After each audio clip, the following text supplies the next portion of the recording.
knowledge. It is important to know, whoops, a lot about your club. Okay, we are now being recorded. That's a good thing.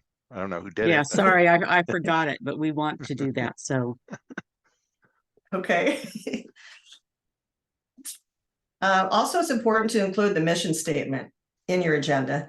I also remember not knowing when I was assigned to be, say, the sergeant of arms, or to read the mission statement, especially my first few times, thinking, where am I going to find the mission statement? And this was in the middle of the meeting, or right at the beginning of the meeting, and it was really embarrassing. So it's really important, especially if you're going to have guests show up, that you kind of at least look like you know what you're doing. And it's also helpful for you to know the club mission. And eventually, after a while, you'll just memorize it because you say it at the beginning of each meeting.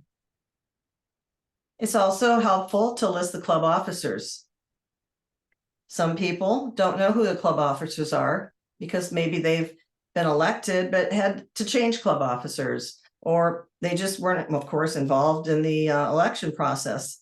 So knowing who your club officers are and having their contact information readily available is just another step that a person doesn't have to take by going on to the Toastmaster International site or district site to find out.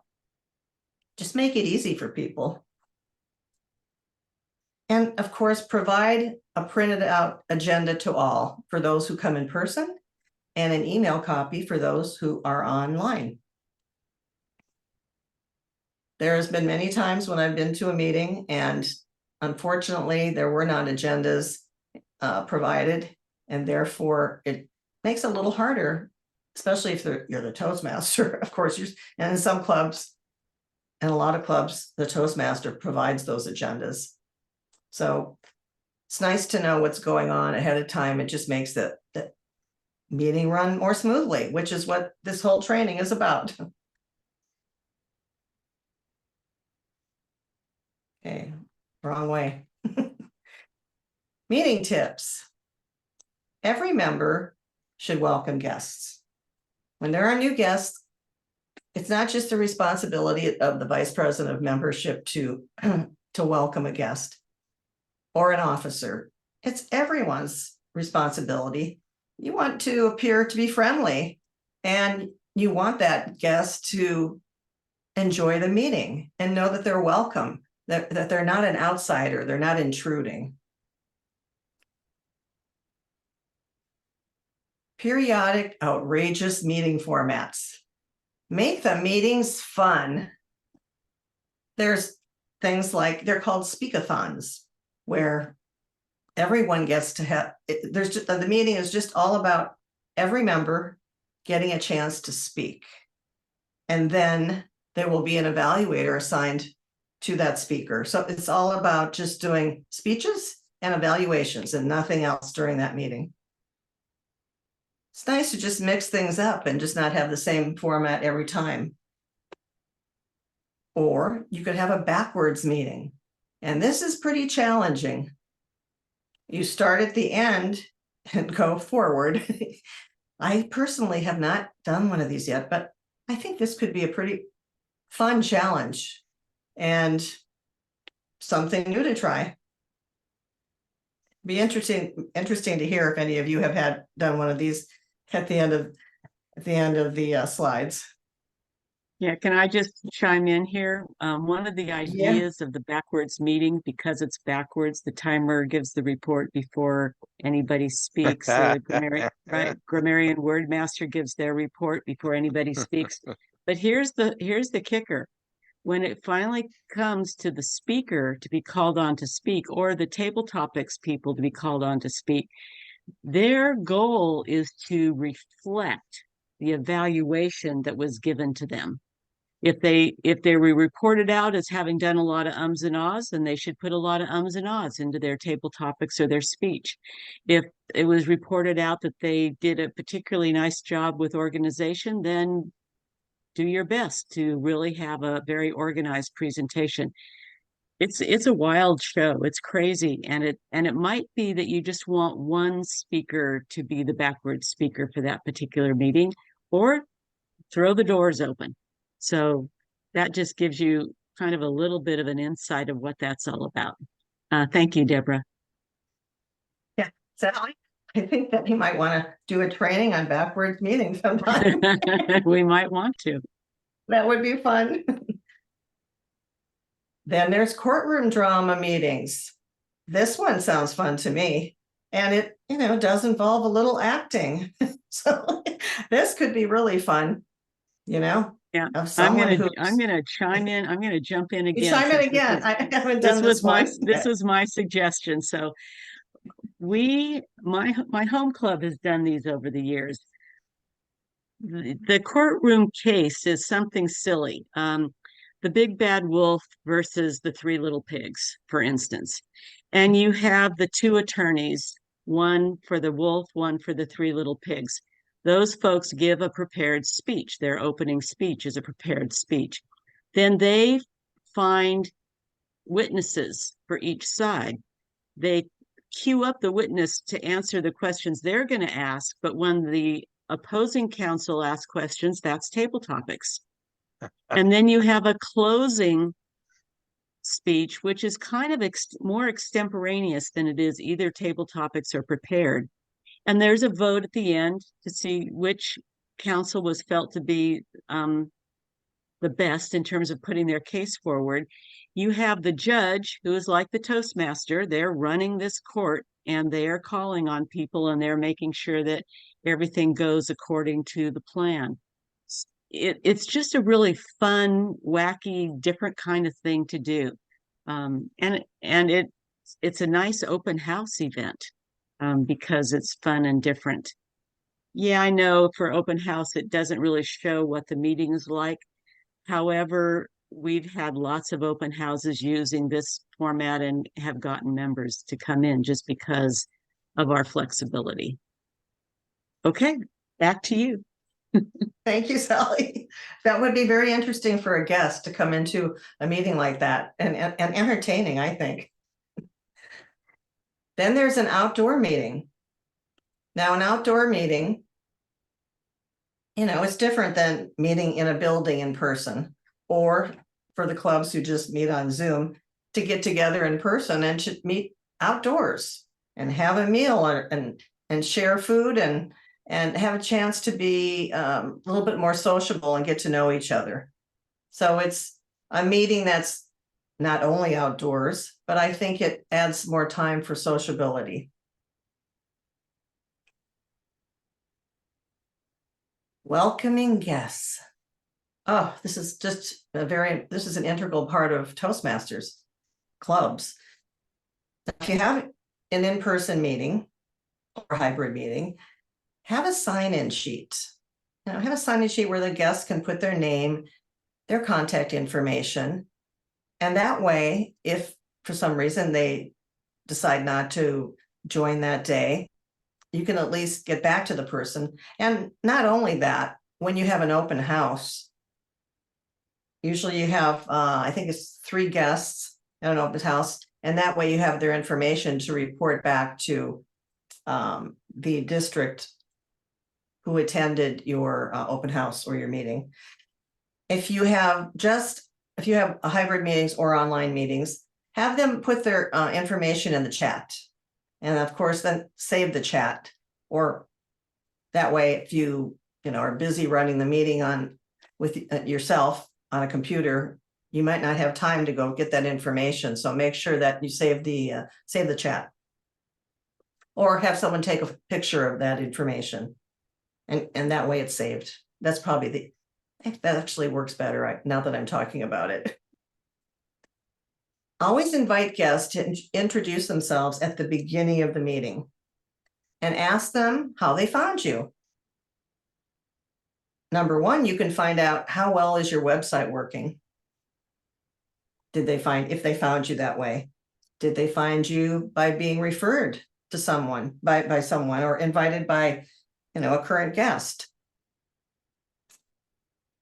And also sometimes they find you, I know there's flyers or business cards put up in libraries and coffee shops and different community colleges, different places. So it's just interesting to know if your PR is working.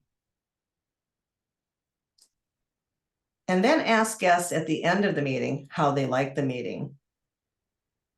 And invite them to join or come back for another meeting to get another glimpse and see if this is a good fit for them.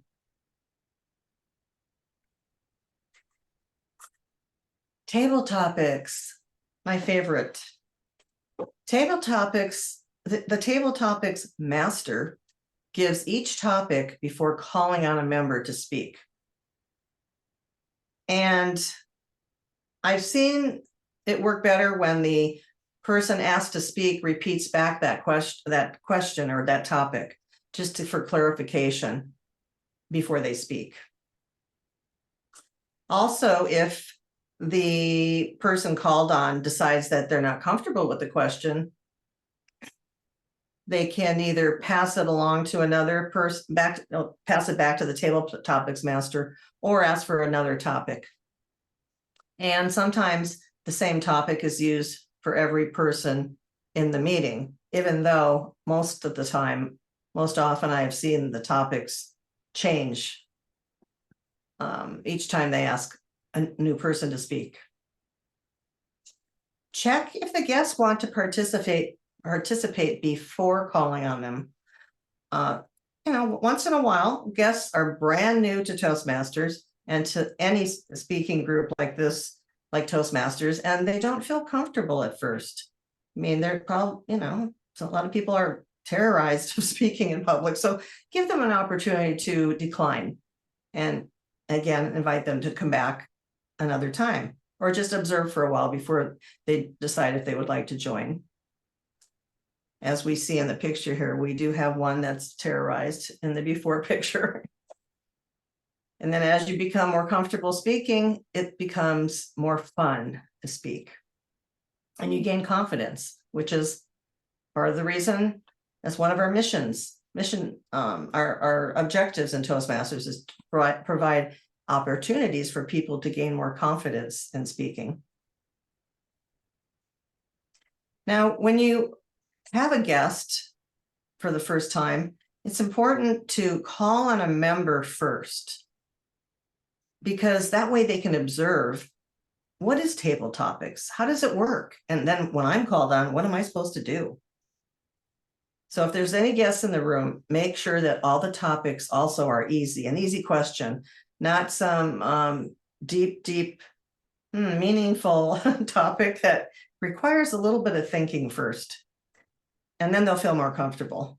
And then after that, you call on a member first, and then call on a guest, maybe second or third, but not first.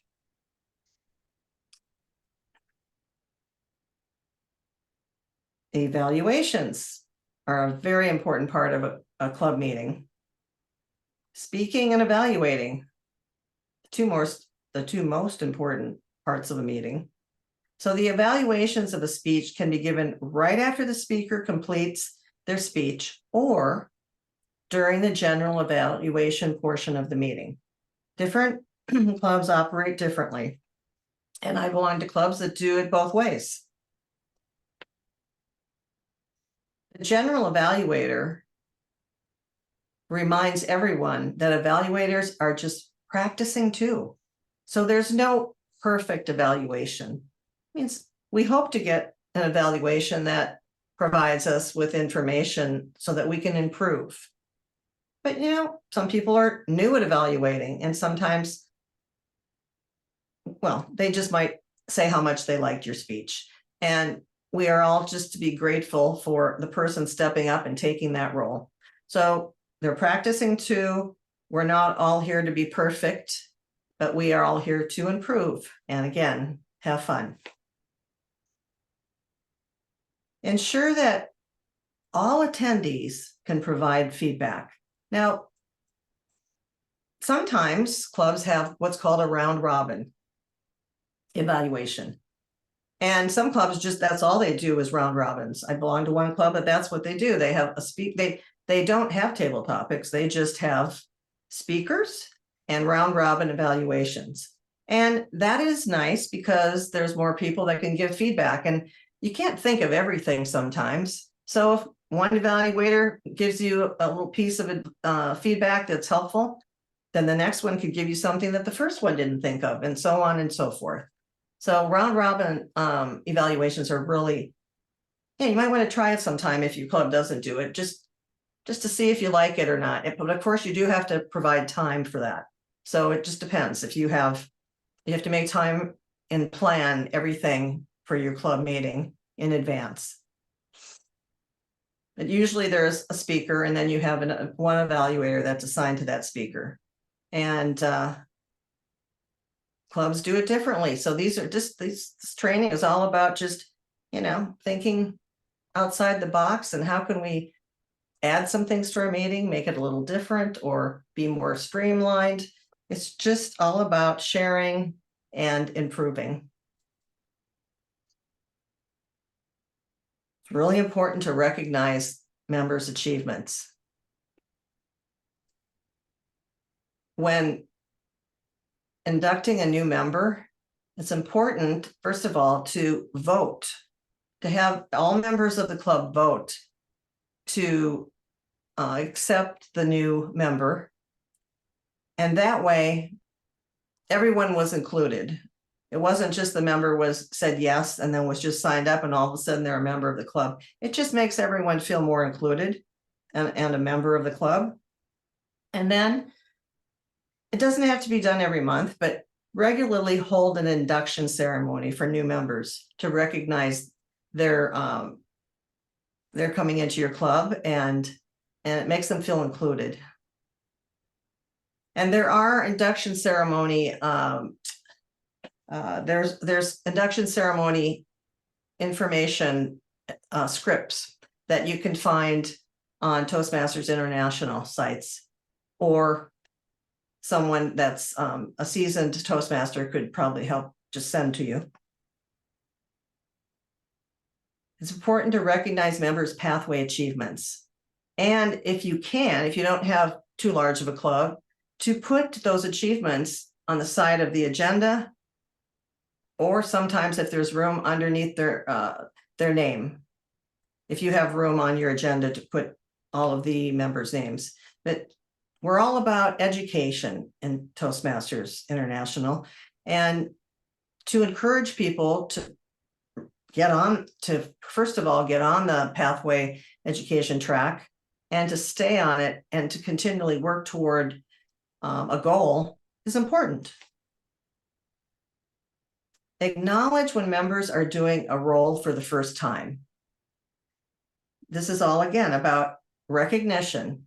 And when you're being recognized for something that you worked for, it makes you feel good. And it also is really good for all the other members of the club to see that, wow, this person did this and did that, and maybe I could do that too. Or, how did they do what they did? Gosh, I need to talk to them. Or maybe they could do a speech about how they moved forward in the pathway education system. So it's important to have training for all members and to help new members get on that pathway education track. Now we come to the topic of club voting. And you may ask yourself, well, what do you mean by club voting? Now, I know that in a couple of my clubs, we don't vote for best speaker, best evaluator, best table topics.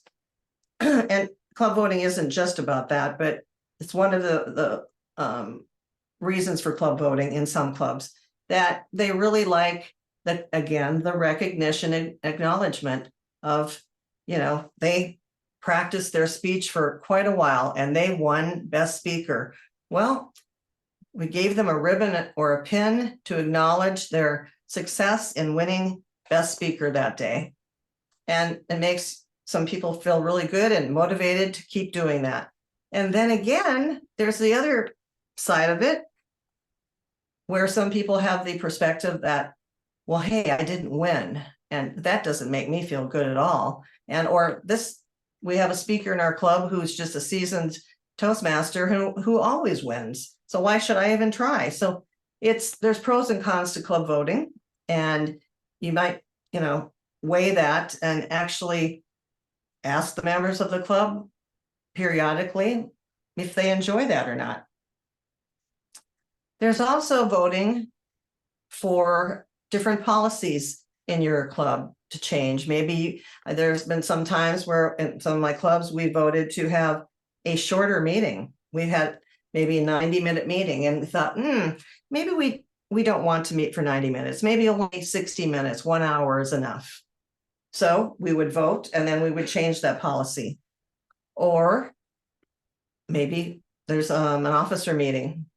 There's a monthly officer meeting, and we want to change another policy about maybe we don't want to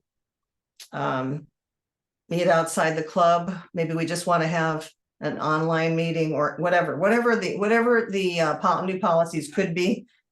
That's when you're going to need to have a quorum, more than half of the club, a certain number of members to vote on a new policy to change the way things are being run.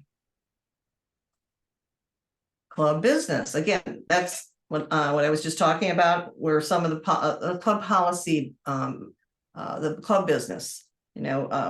Maybe you want to vote on new officers periodically. You might want to vote on whether you want to name new club officers every 6 months, or you want to keep them for a year.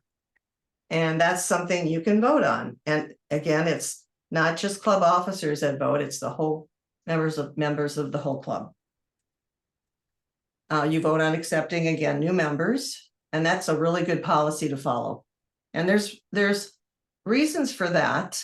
And some of the reasons could be that maybe you accepted a new member and, there's some disruption occasionally, or maybe they're just not a good fit or whatever. So if you vote on them coming into the club, then you could vote on them leaving. So it's there, and there's some other reasons too, but accepting new members by voting is a good policy.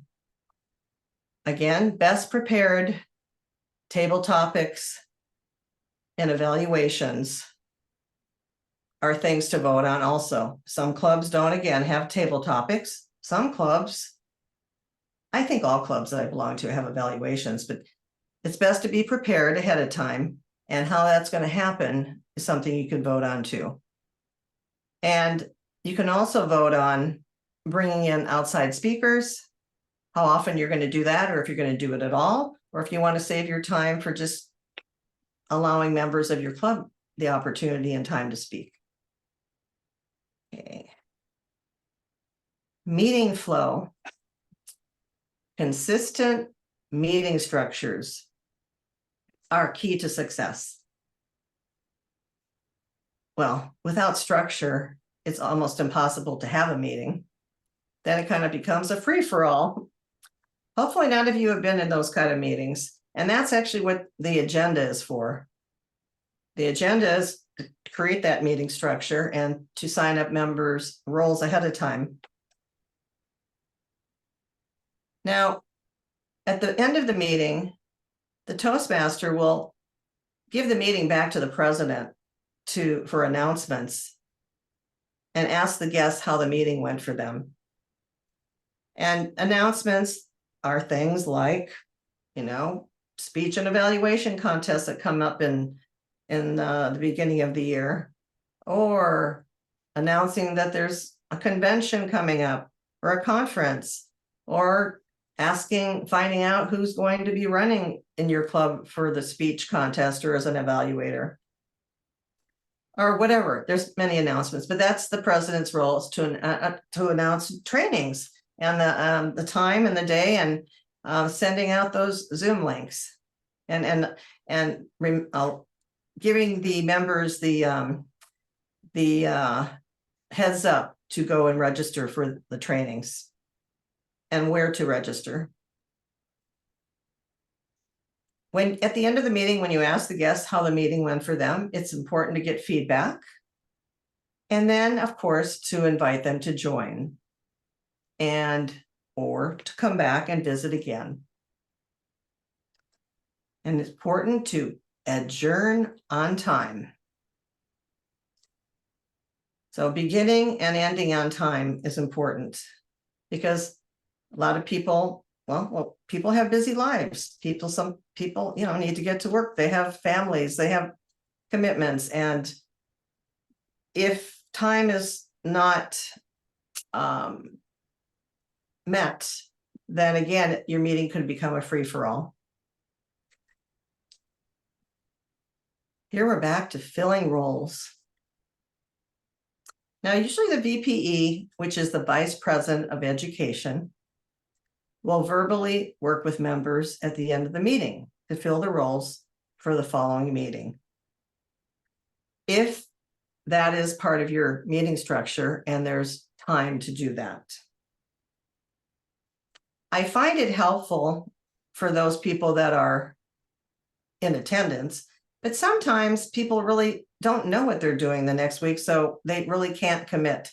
And again, that's it's important to remind people that if you do have a free Toast host or other platform site, to give them access to go onto it and to encourage them to go and sign up ahead of time.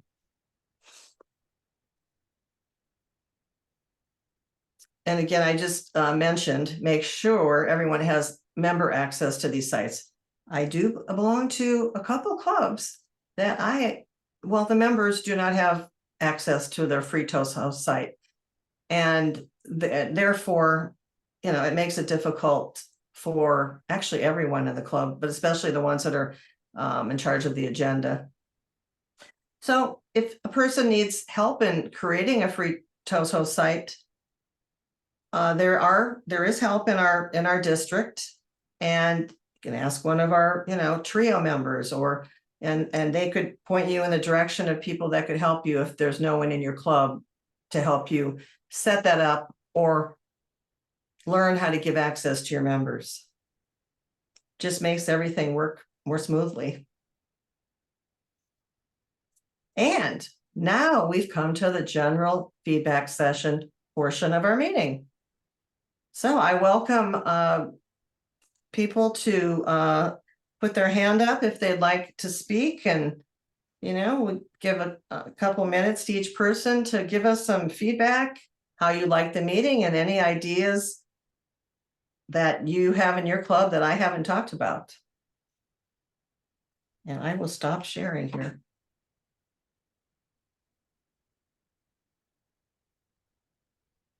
Okay. Okay, I see Victoria with her hand up. Thank you. I was trying to figure it out the other way. So what I'd like to start with is, and I am loving that you're doing this. This is wonderful. I will start with the filling the roles, because I've been working on it. I've been trying to put this together as VP Education, because on Free Toast, there's a section there where you can get the 6 weeks print out or the PDF who signed up or not. And since we run into that issue of people not really signing up for, even though we're asking, please go out and sign up for future roles, we're not there yet. So I was thinking of just taking that PDF and emailing it to all the members and ask them to look at their schedules and to work with this, so that we can have a smoother transition. Because when you only have an hour meeting, it's really hard at the end to get the commitments because people are taking off. So, but that was my idea of how to do it. It's just, create the template for them to sign up. Actually, I'll then direct them to Free Toast to sign up. I'll put that in the message that I send them. So I have a thought for you. Can I give her a thought, Deborah? Yeah, go ahead, Sally. So one of the things that some clubs do, and it's with the permission of the members at large, so here's a voting opportunity. But at the end of each month, or maybe a week before the end of each month, for any roles that have not been filled, the VPE just goes in and fills them. They just write people's names on them. The trick is, and why this works, is because those folks that have their name on a roll who can't do the role or not going to be at the meeting for some reason, it's their responsibility to find a replacement. It's not the VPE's responsibility, it's the member's responsibility. And so they shoot emails out to the entire club and say, hey, I can't make this meeting. I need somebody to do this for me. And I'd be glad to step in for you if you have a role sometime that you can't fill. Sometimes the clubs do that for all the roles except the speaker roles. I belong to a club that also does the speaker roles, and I have found it a little off-putting because maybe I don't want to give a speech, but I pretty much stepped up every time and gave a speech when I was assigned to give a speech. And I flew through my path. What a difference when there was this organized structure to actually push me in that direction when I thought I was too busy. So anyway, that's a thought. That's something it's something to talk over with your club members, but it's a way to share the responsibility for that. And that's part of why we're here, right? That's part of it. Yeah. And thank you. Okay. You're welcome. Deborah, I see that Karen has her hand up. Okay, Karen, go ahead. Thank you. This has been a great learning experience. In the Fountain Grove Club, we're a corporate club, so that's a little bit of an advantage over a community club. But last year as VPE, I was hoping that people would sign up for roles and sign up for speakers, and it didn't happen. And when towards the end of my term, we have 1-year terms as officers, the end of my term, I started assigning roles. People thanked me for assigning them roles, and because it helped them. And then we have a very successful hybrid meeting format. So like last Wednesday, we meet twice a month for an hour at lunchtime. Last week, the Toastmaster and one of the other roles, they didn't show, they didn't read their email, and other people stepped up. So that worked well. The other thing that's worked well for our club in the past, another thing I didn't do was VPE, because I was hoping that people would explore their pathways, and I didn't want to put too much pressure on them. But what has been so successful is to have meetings with all of our members at level 1, all of our members at level 2, and say, hey, what do you need from us? Do you need somebody to show you what all the options for speeches are? And what do you think? Can we sign you up for middle of November for this speech, or you're going to do your icebreaker? How if we sign you up for the first meeting in October? And they have the opportunity to say no, but most people have said, okay, yeah, that'll give me a deadline. That'll give That's me a great idea. And so this year, because as VP, I was overwhelmed, we split the responsibilities into 3. So the VP Pathways, which I am this year, VP Education, and we have a VP Training, which focuses on the meeting roles. We split the responsibilities, and we're working as with 3, along with Brooke Philbin, who's here, from our president from our club, to encourage people along those lines. And so we've had a lot of learning in this area, but it's been very helpful. Those are great ideas. One Sure. thing that a club of mine did when we just didn't have people signing up for speeches, we'd have a meeting that we dedicated to speech buddies. We would pair everybody up. They would work on their next 2 or 3 speeches. What's the topic? What are the 3 key points that you want to cover? And then at the end of the meeting, everybody would sign up for delivering that speech that they were planning. And that's close to what you were talking about of getting together and helping people to plan. That's awesome.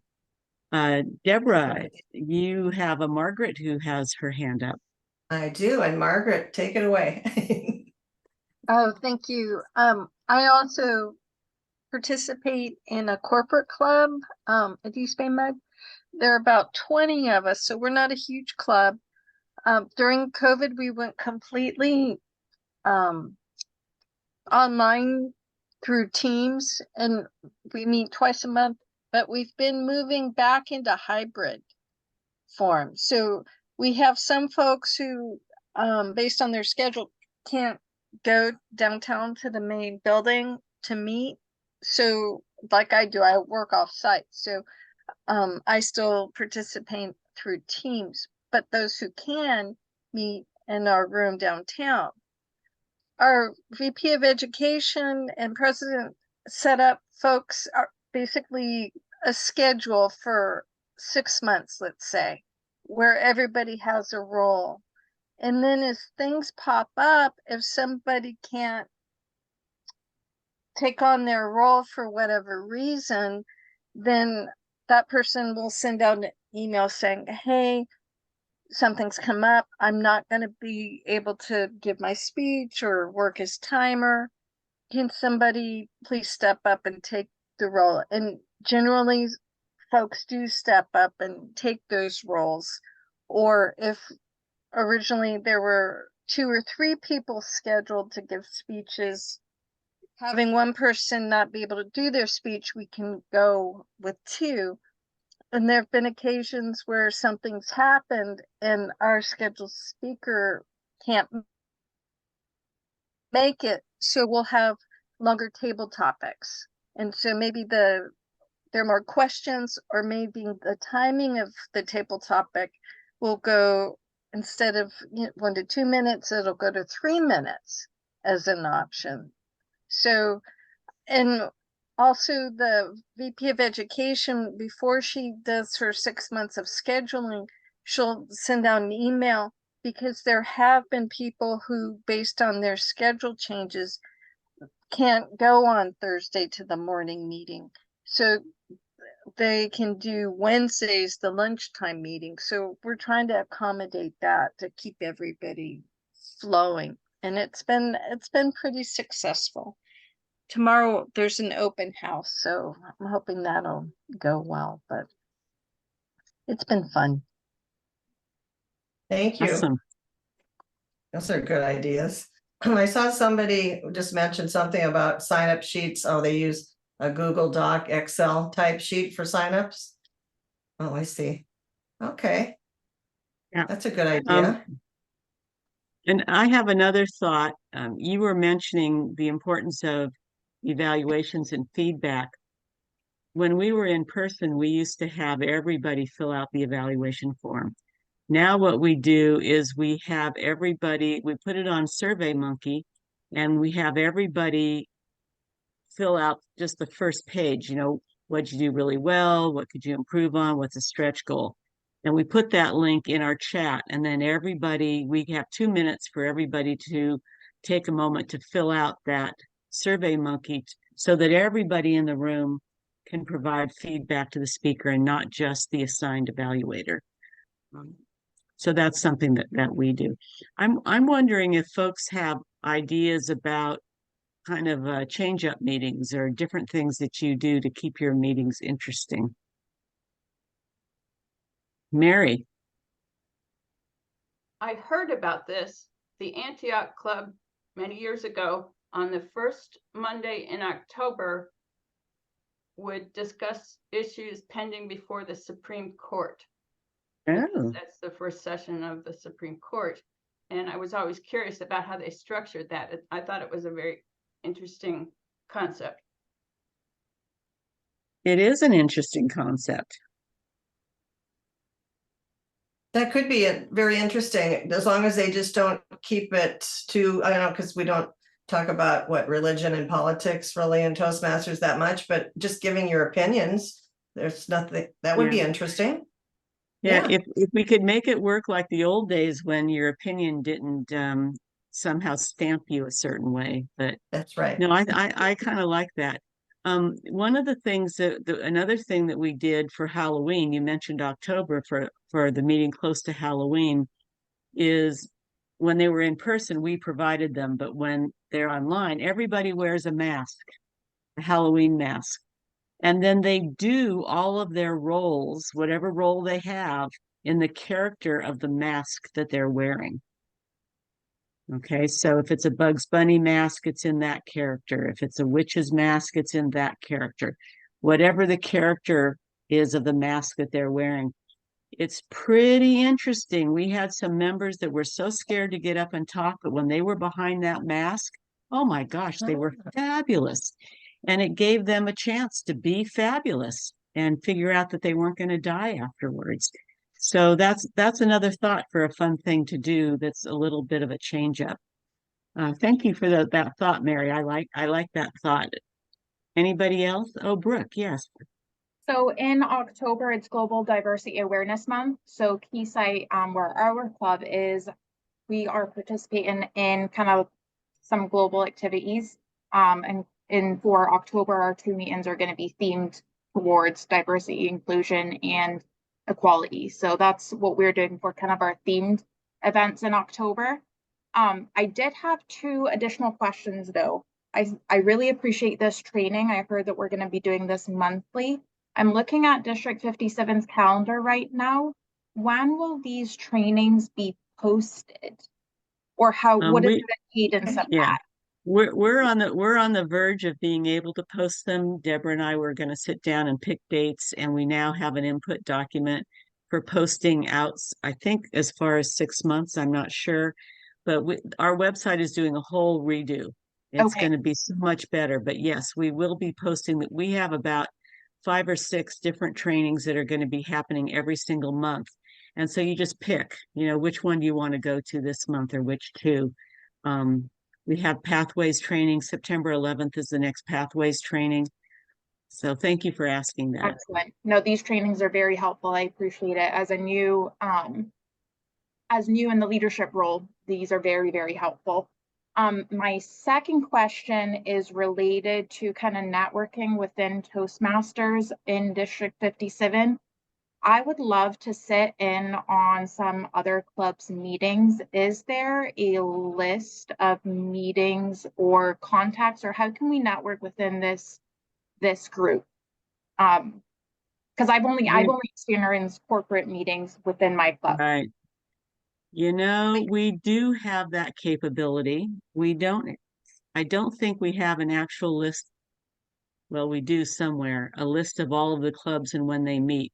You know what? Let me put that on my to-do list to see how I can make that available for club officers at least. Yes. Share the information with your members, because clubs love having visitors from other clubs. And from what I can tell, visitors love visiting. Mary, Yes. did you have something to add to that? No, not Mary? that, no. Okay. So I'll get back to not only this group, but all officers on that question. Excellent. Thank you so much. Appreciate it.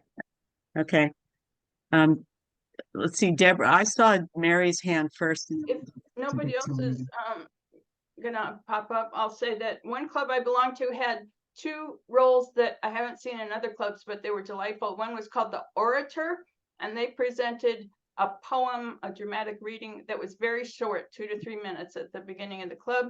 And they also had a role called the Humorist, which was more than just telling a joke. It was providing some insight into humor or something that was nice, mildly humorous. Oh, that's a nice idea. good ideas. Thank you. So Sally, my question is, would you're recording this, will we have access to the recording after? And when you in the future, and we can't come to event. Yes, I will do a better job starting it actually at the beginning of the training, like I should have. But that's a work in progress. We are looking for somebody to hold that district position of managing these recordings and clipping them and then posting them to YouTube and posting them onto our club website. We don't have that position filled right now, so it's a little bit of a slower process of getting those posted. But yes, that's the plan. If you know anybody that either would like to learn, because we have somebody on our district staff who knows how, it's just that that's not his job. So if you have somebody that would like to learn how to work with video and posting to YouTube, we can train. We've got the expertise to train. So yeah, anybody here, reach out, talk it up. Yes. I'm also looking for a conference chair, by the way. If anybody would like to be the one of the conference chairs, I'm on the hunt. As long as I'm putting the word out. Mark, is your hand going up? Not me, no. Okay. No.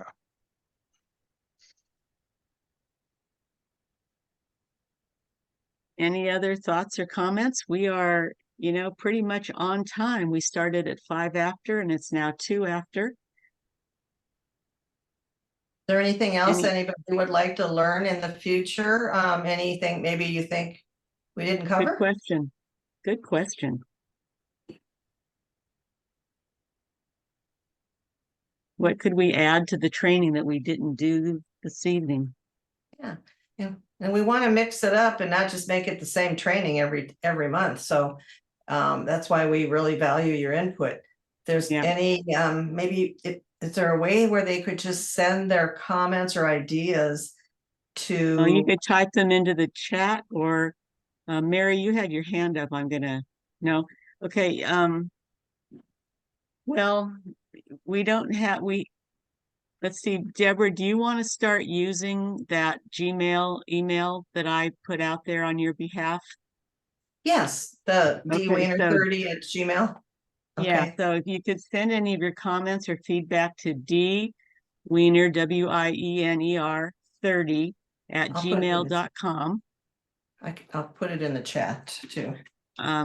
That would be a great way to enliven and embolden these training sessions on this particular topic. Karen, you have a comment.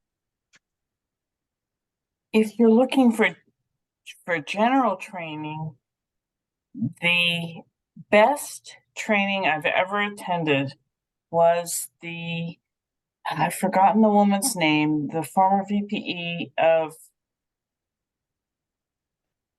who did the VPE training for city. Was it Pravina? Yes. She could do a lot of different trainings, and she's extremely powerful and organized. And the number of tools I got from her training was better than any other training I'd had at 6 or 7 TLIs. Okay. All right. Well, she is a colleague and somebody that we use to help us out with these trainings. So her name is already on my list. So thank you for that reinforcement. Yeah. She's a powerhouse. She is. Okay. Well. Okay.